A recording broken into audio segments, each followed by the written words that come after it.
नाव एक विशालकाय जीव जो नाव से भी बड़ा था के टकराने से पलट गई। हालांकि वो नाव के पतवार के पास ही तैर रहा था, लेकिन उसकी पूंछ से उत्पन्न तेज धारा के कारण नाव पलट गई। नाव पर सवार लोग सीधे समुद्र में गिर गए।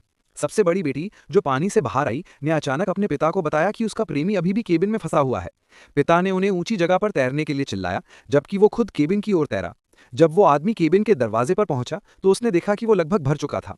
उसके ससुर ने उसे तुरंत दरवाजा खोलने के लिए नहीं कहा, बल्कि उसे अपने पीछे प्राथमिक चिकित्सा किट ढूंढने के लिए कहा। दोनों बेटियां बहुत आज्ञाकारी थी और पलटे हुए पतवार पर चढ़ चुकी थीं। उन्हें तुरंत दरवाजा खोलने के लिए इसलिए नहीं कहा गया क्योंकि दबाव बहुत ज्यादा था और अब समुद्र का पानी दरवाजे को पूरी तरह से डुबो चुका था। जियाओ हुआ ने तुरंत पानी में छलांग लगाई और दरवाजा लात मारकर खोल दिया। जैसे ही जियाओ हुआ केबिन से बाहर निकला, जहाज पलट गया। मस्तूल जियाओ हुआ से टकराया और वो विशालकाय जीव समुद्र तल पर धुंधला दिखाई देने लगा। दोनों लड़कियां पतवार से कसकर चिपकी रही और किसी तरह बच निकलने में कामयाब रहीं।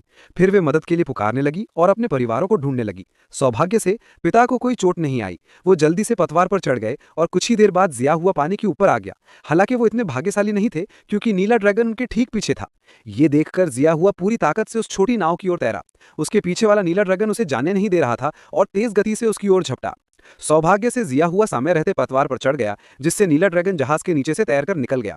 उस आदमी ने कभी सोचा भी नहीं था कि अपनी बेटी को गर्मी की छुट्टियों में बाहर ले जाने पर उसे इतना विशालकाय जीव